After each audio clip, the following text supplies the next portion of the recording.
Yep, decided to take a little shortcut because I went back to the truck. Nice oak there. I'm not the only one though. Someone's been having a little bit of fun.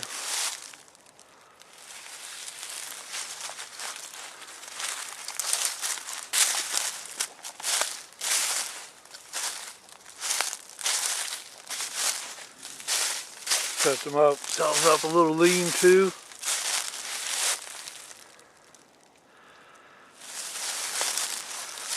With rotten logs. That would be scary if you came on it in the wintertime.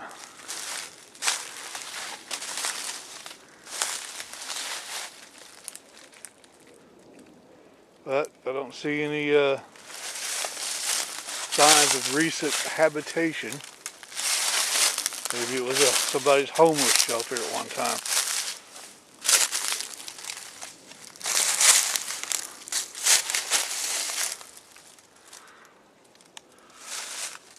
A little bit of work there.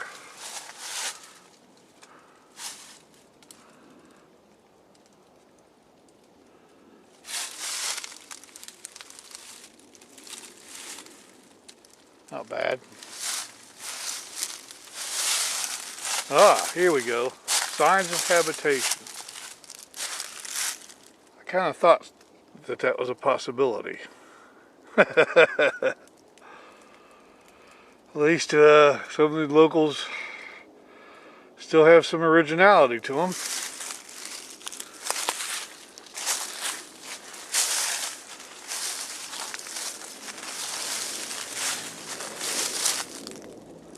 Alright, so what I'm doing is keeping the sun to my left. Somewhere in here is going to be a creek that I'll cross, or a run, to get back out to the open field. I haven't found any of my old traverse points yet. So that way looks just as good as any other way.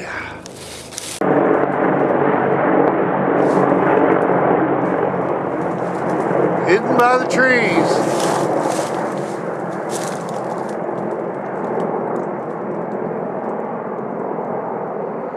That's a normal sight.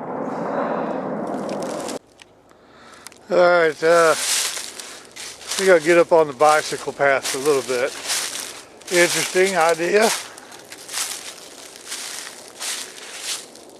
This is the bicycle path, Windsor Castle Park.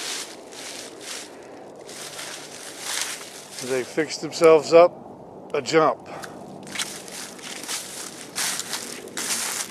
Industrious little beavers, aren't they?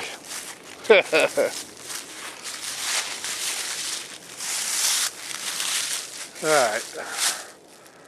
Well, can't get lost. There's paths everywhere. But I want something certain.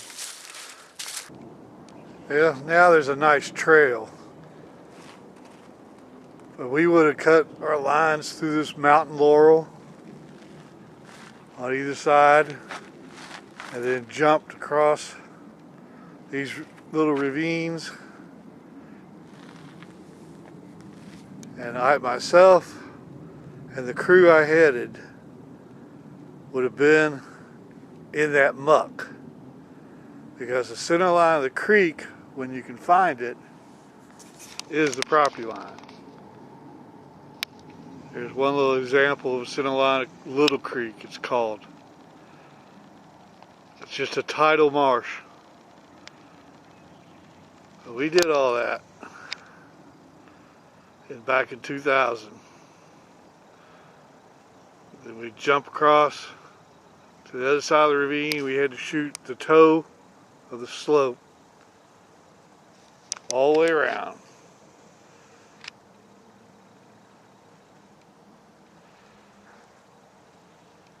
Bees, water moccasins,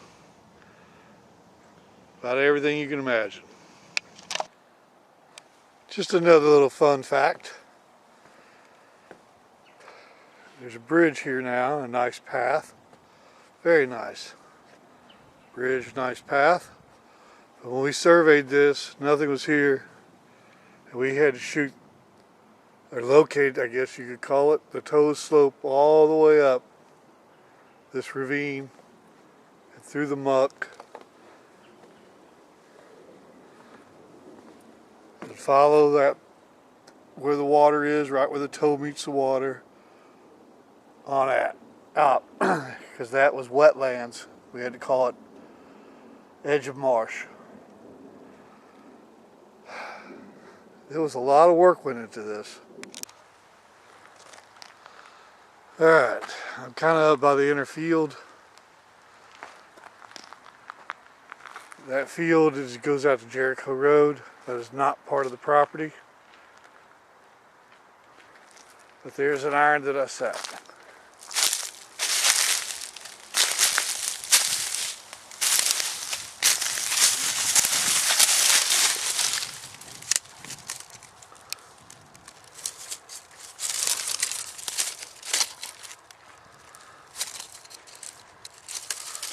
That was not an easy iron to set. But 17 years ago, I put that one in the ground. And I got in trouble for driving across that field in what I thought was grass, which was really winter wheat. Ooh, got hurt on that one. Had to do some trade-offs. From here, the property line goes that way, as I recall. That way is on the other property, but this way directly is the property line. I just don't see any of our old flagging or cut line yet. Alright, I'm going to go see if I can find it. Property line goes somewhere in here.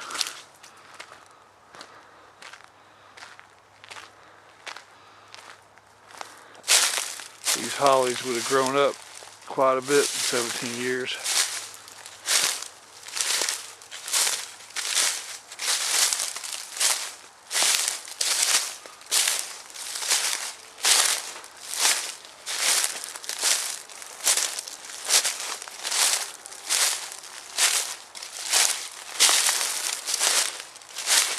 Let's put up a bicycle path. They intersect again.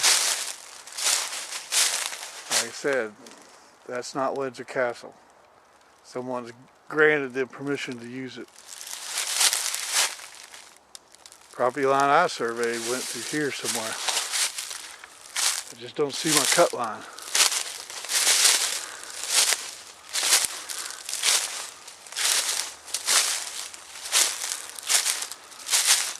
Because if I recall, there's something that gave it away. I can't remember what it was. I'll find my plat later and look it up.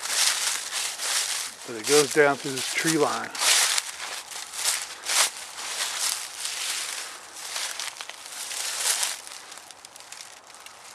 Alright. This is the inner field.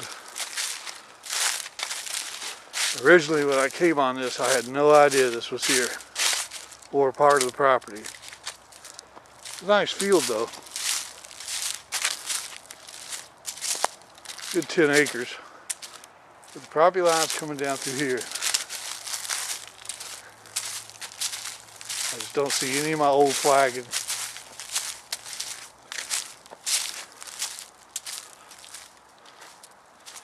Or anything cut line.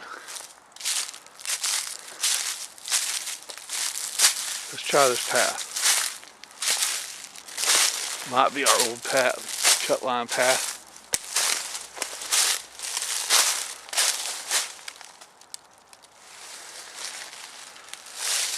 Nope, I don't see it. You'd think we would have marked a tree or something. I don't see any cut marks in any trees.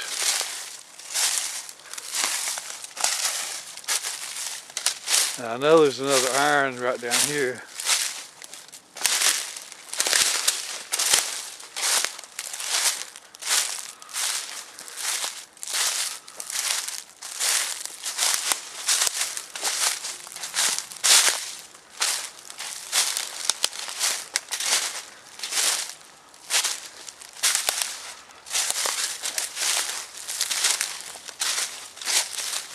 A little bit of a ditch here, a field ditch. Looks like I'm following the field ditch in these trees right here. Don't look like blazes either.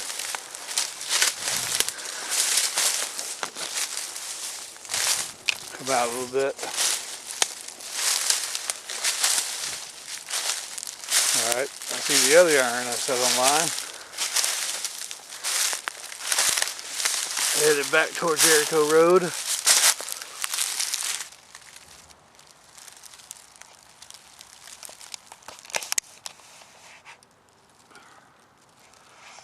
Yep, that's my old double flagging.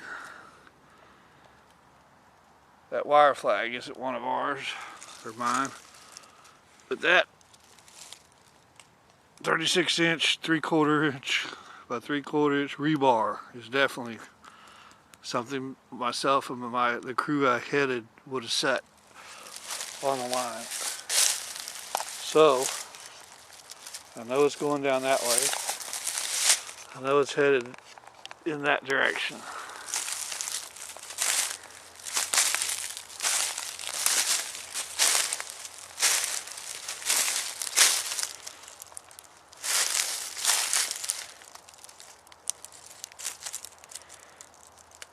That's old cut. So we could have cut that one. Let me line up that with the rebar. So it's all lines headed straight down through there. Alright, I'll let you know when I find something. Alright, still following the same property line. I know I'm right now because I looked down and found a piece of old flagging in the leaves. And then I looked down again and there's another one of our rebars. So I know I'm good for line here.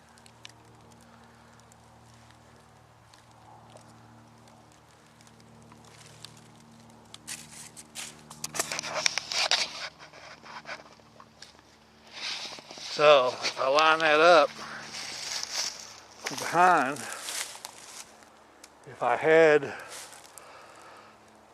a bake blade or a bush axe with me, I could just do it like an arrow. But I'm thinking I'm going straight up through there. I'll have to look for more cut line. Okay, it's back that direction, but just want to show you something. Still alive. I don't know who did it, but I think we did. But that is what you call a blaze. So we just scraped the bark a little bit into a square. I would think that was what gave me this property line. I found that old blaze.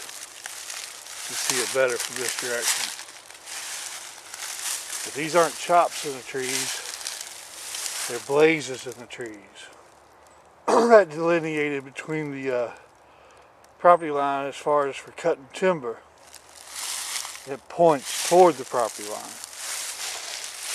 So I know I'm close. So I'm headed that direction. Looking for more cut line and more blaze line. Alright, every time I follow a line, this is the third time I've hit this spot. There's orange flags all around. But that is because they're cutting out, I think it's Japanese maple. It's an invasive species, so they're cutting it. So the paint on the trees don't really indicate where the property line is. I know we set one on the edge of this.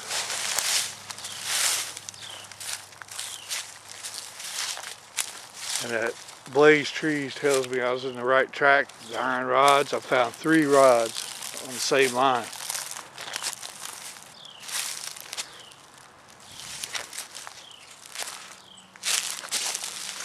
That's the edge of the field, Windsor Castle.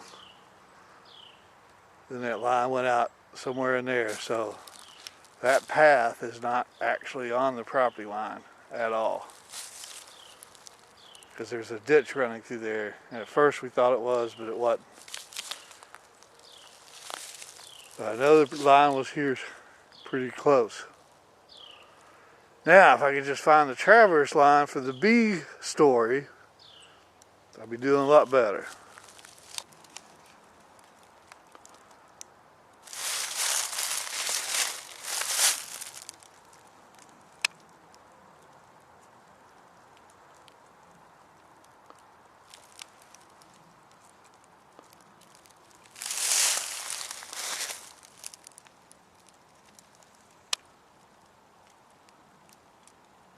Well, I can't find the original traverse line.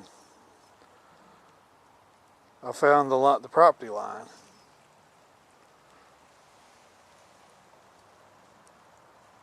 And I'm looking at that hole right through there.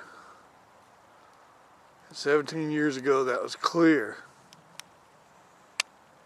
to that field. That if I try to do a 180,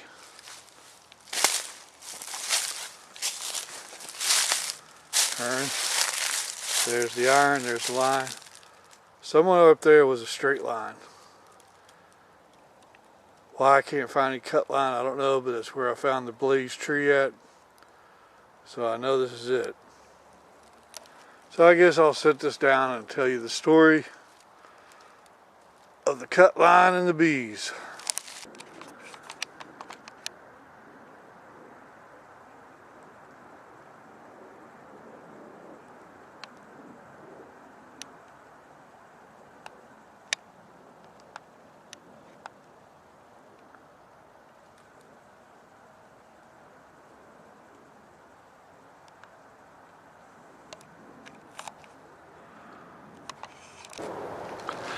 Well,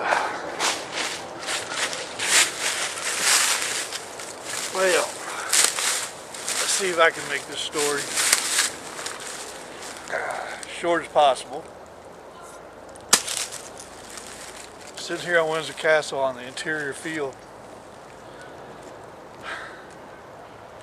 We decided where the property line was. We needed to cut line through it. As I showed you before behind me, we try to find a sight line that's as clear as possible in the direction we want to go. As little cutting as we have to. It's old growth forest, pretty much. So there's not a whole lot of briars and mountain laurel to cut. But anyway, from the iron rebars that I've shown so far, we cut a line straight through to Jericho Road.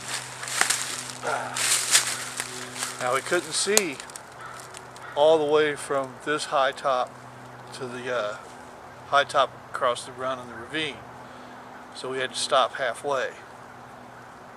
Now I could see pretty far, but we decided to set a traverse point, a 10-penny nail, in the bottom, and then go to it, turn 180, and then come up the hill to this area here. And it was a little bit of clearing, not much. So we're in E.B. Holley's old Dodge van that he bought Holley's boat with, and it was a piece of crap. When it rained, the back door weather stripping was gone, so it turned into Niagara Falls. It was just a rust bucket. The reason he gave it to the crew was because he was hauling his boat across the James River Bridge, and when he was coming down the slope on Mercury Boulevard to hit Jefferson, the wheel of his trailer fell off, and he watched his trailer wheel go flying past him. But he gave up on that old Dodge truck. It was a good van in its day. We'll have to look it up and see if I can find something that even looks close to that. But it was Shara Brown was my save my butt surveyor. She had a lot of experience at surveying with different crews, and whenever I really needed somebody bad, I had no crew at all, we'd call Shara and she'd come save me. Another Navy helicopter, Army helicopter.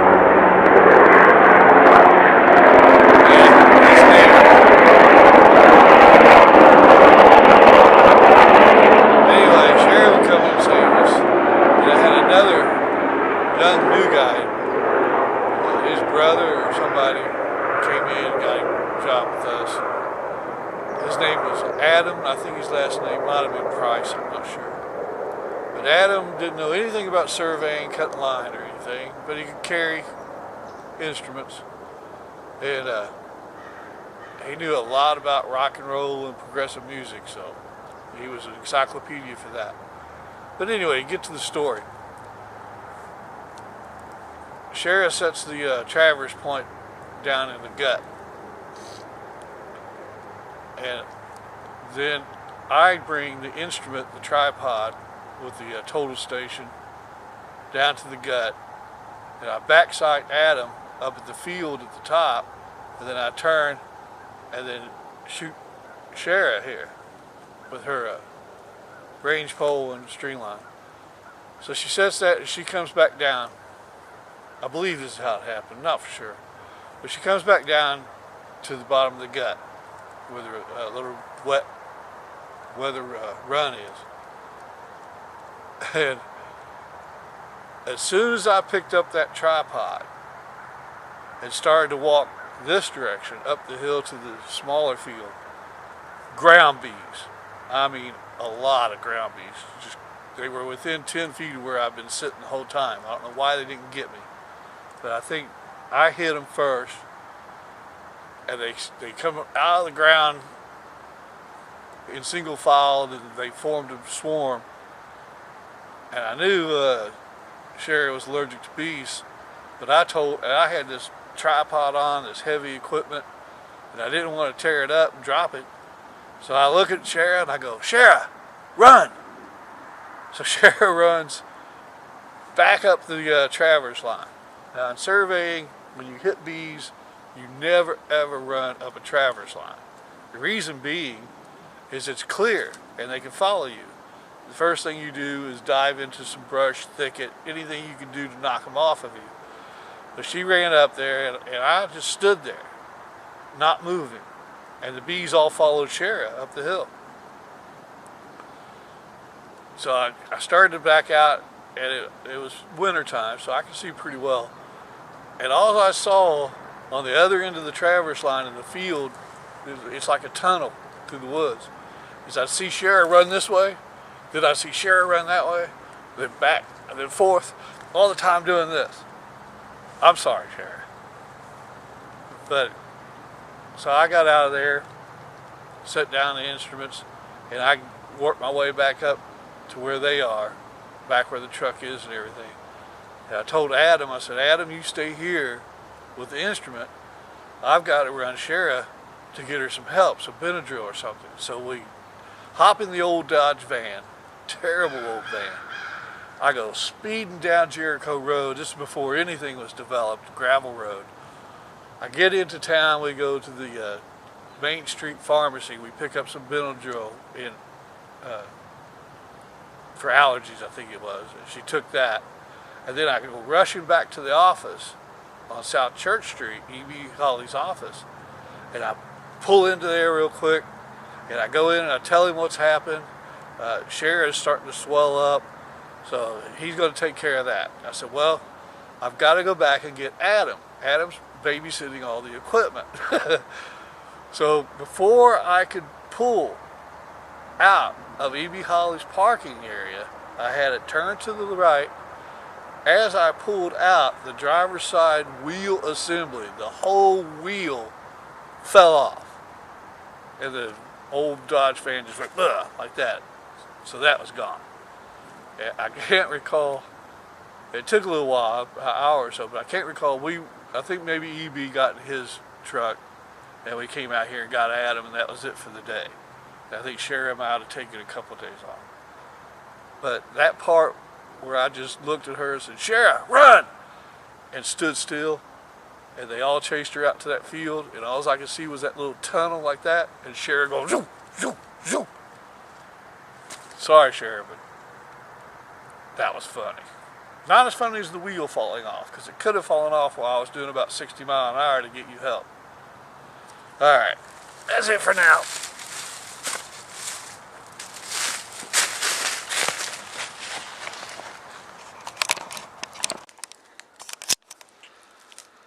Okay, there's the Windsor Castle walking path. There's the field leading Jericho Road. And as I recall, at that time, we didn't know where the property line was. So we were trying to find the old fence line and follow it through. So here is a shot that we took. That's our flagging on this old locust post. Got old fence in it.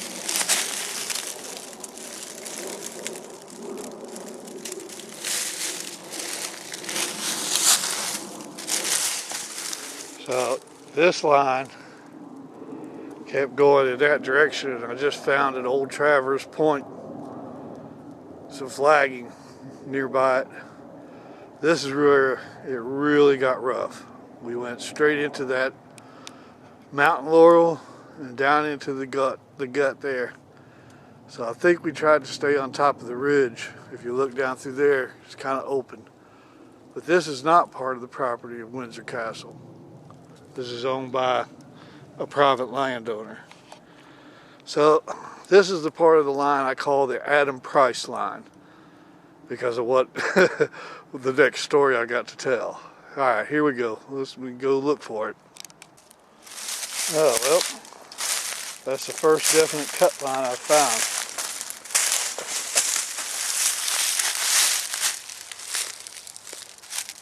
You can tell by the age and the downward swing that was a cut line on our traverse. We probably took a shot somewhere in there at that old locust post. So if this is the cut line, that means we went through there. I'll let you know when I have the line for sure. Now if I was still surveying and my eyes were adjusted, I'd know that I didn't go down through that mess. But then I look ahead of me and I see what I would call a nice traverse hole leading to the marsh, Little Creek, because we got it located anyway. So I think I'm on the right track. We'll find out. Okay, I know I'm in the general area where we finished shooting Little Creek. And the reason I know I'm in the general area is because of that.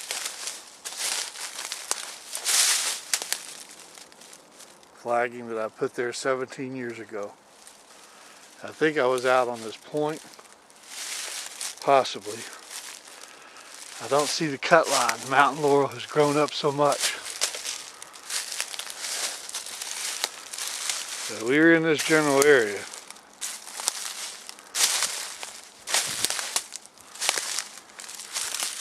And that was nasty. Some nasty swamp in there. Oh, I'm seeing cut line.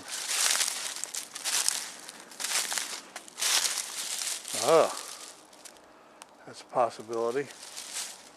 There's a lot of cut in here. There's more than one reason to have cut line in here.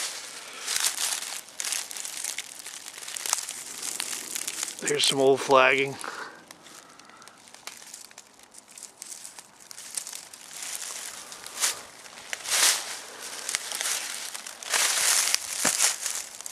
Mountain laurel cut. Yeah, this is cut pretty wide. More cut. So we may have cut a line down through there somewhere. I don't see my old traverse point. Oh, okay. So we jumped across this ravine over to this point. Now I see it.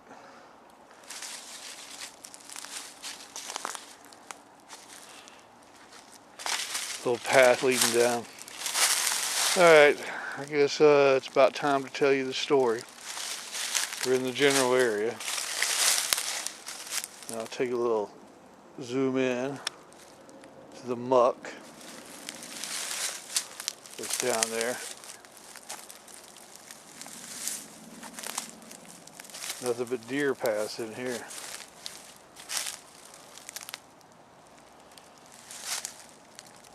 And at that time, the marsh wasn't quite so big 20 years ago. So let's see if I can find my old traverse point. Okay, I've taken a walk down that hole right there. Looks like a traverse hole. I don't see any more cut line, I don't see any more flagging, so I think I was up on top. But this area here wasn't quite as muddy as what you see it now. The actual creek itself is out there toward the other side mostly. But this was pretty grassy area 17 years ago. But that didn't matter to Adam. Adam wouldn't come down this little slope and just walk out onto the grass and find the creek. Adam decided he would go straight down the hill. And that's the story I got to tell. Okay, starting with more cut line on this mountain laurel. Some of them are cut. And the line went past there for a traverse line. And we settled on this area. There's some more cut. Now, I would have cleared the area out so I could get some good shots. But that's not what the story is about.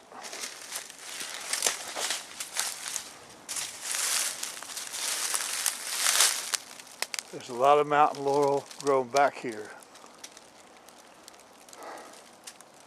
But when I tell you the story of Adam Price, you'll understand. We cleared this entire area and took a hand rake to look for something. Let me get set up. Okay, that looks pretty good.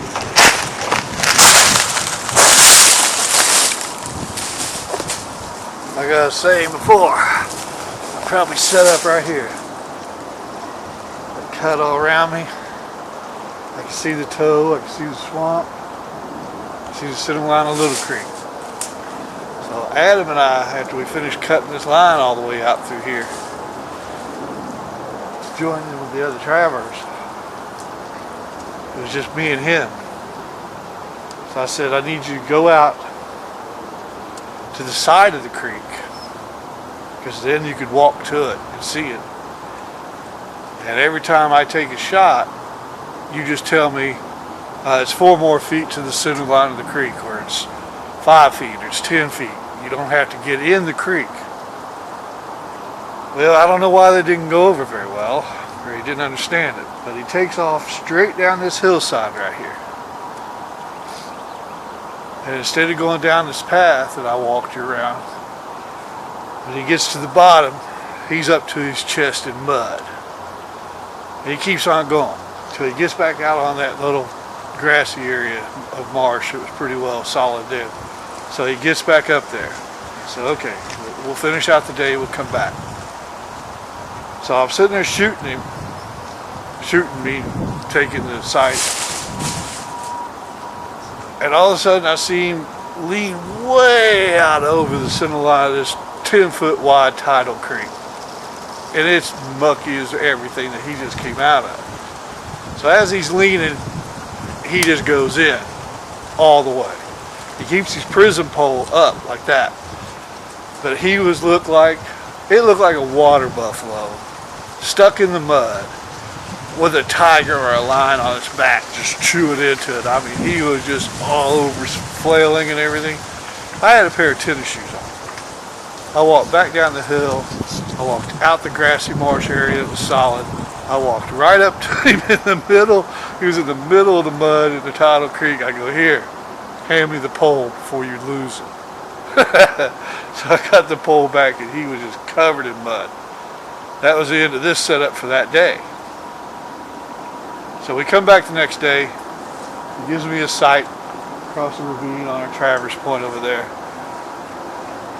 And I said, okay, I need toe of marsh this time. I need bottom of the slope. But as he's trying to climb down to it, these mountain laurels caught the prism. And apparently, the prism screws into a shield and the prism wasn't screwed in all the way tight, which I've done before. And so it fell off, and I heard it go boop into the water.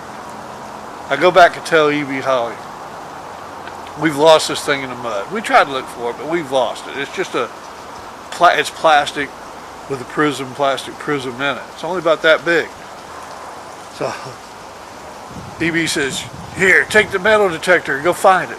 You can't find plastic with a metal detector. But E.B. sent us out here, and we spent a half a day or better with machetes, bush axes, a rake.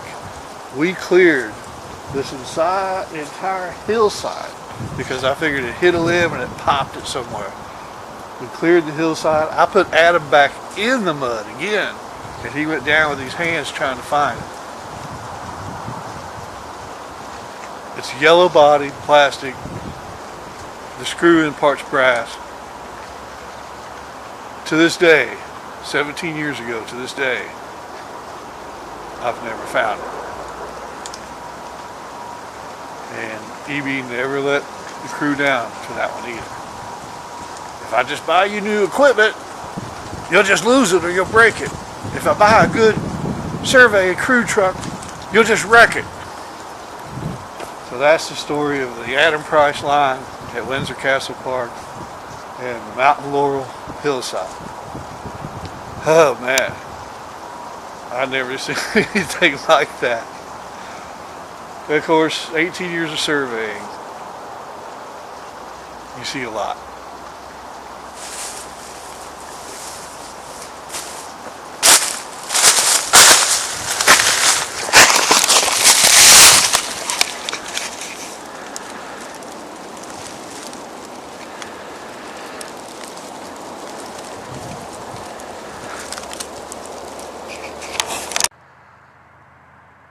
Out there beyond the trees is bypass Route 10. The Jericho Road is on this side of the trees. This is all privately owned property. Like I said, I was still a little bit dumb, and I thought it was grass, and it turned out it was winter wheat. But I drove the survey crew, that old blue Dodge van, all the way around the edge of this field, following somebody else's track, till I found this hole. I found the hole, drove in and out of it, and I've been in trouble with landowners before surveying, but this one was a biggie. Okay, I'm just going to run out some video. There's the old hole. This is not part of Windsor Castle. The actual property's over there, 186 acres. I'll include my plat. But they've got it fixed up pretty nice. Ecologically friendly. This originally was all marl, which is crushed shell. To build it, they had to comply with Chesapeake Bay pollution standards, Chesapeake Bay Act. So it's used quite a lot.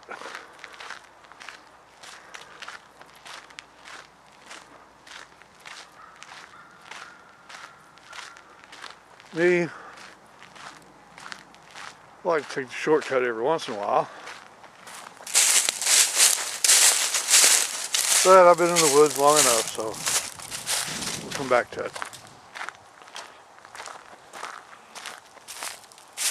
Let you know where you are. They got it all mapped out for mileage. During lunchtime, I saw quite a few joggers here. You can bring your dog here as long as you carry a poop sack, poop scoop, and carry your waste out with you. I'm sure they all do.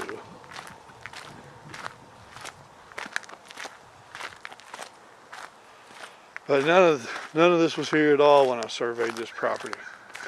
And if you look into the tree line, mostly out in the county, you'll find a difference in the woods. Like for instance, more older growth there, younger growth in that direction. So that's been cut within the last, say, 30, 40 years. This has been cut, I'm sure, but I would say from the age of it, maybe 50, 60, maybe 100 years. But these are definitely not original trees. Ooh, that looks like a spooky place. Maybe I ought to get a couple of spook shots.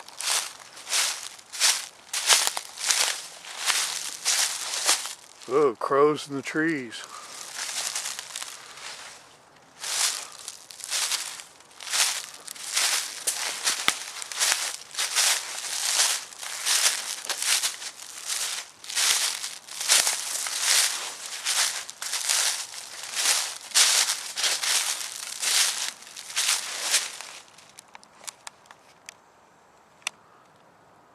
They see me, they quit talking.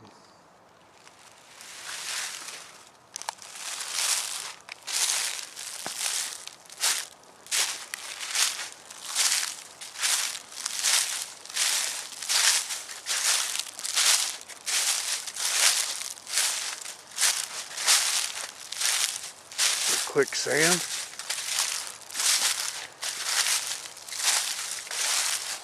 No, I doubt it. But it is typical for Holley County, southeastern Virginia. We don't have Spanish moss here. We're not far enough south. We don't have alligators, crocodiles. Just a wide variety of copperheads, water moccasins, possums, and raccoons. A lot of deer in here, for sure. I've seen deer trace all over the place. Alright, that's good enough.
Little quick shot of the map that they used.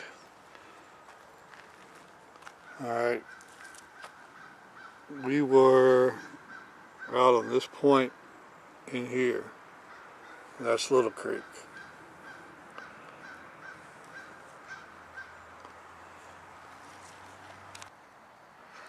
Just a little tidbit of surveying information that I learned. You see the top of the branches? That is what we refer to as a drip line, because the water drips off and down into the field. Now that's a lot of the old deeds called for drip line. Mostly we would try for the edge of cultivation, which we considered right in there the edge of brush. Just a little tidbit. Another little tidbit. This is what in the East Coast we call a tree. This is either a white oak or a black oak. I'm probably thinking it's a white oak. But that is a tree for my West Coast and desert friends.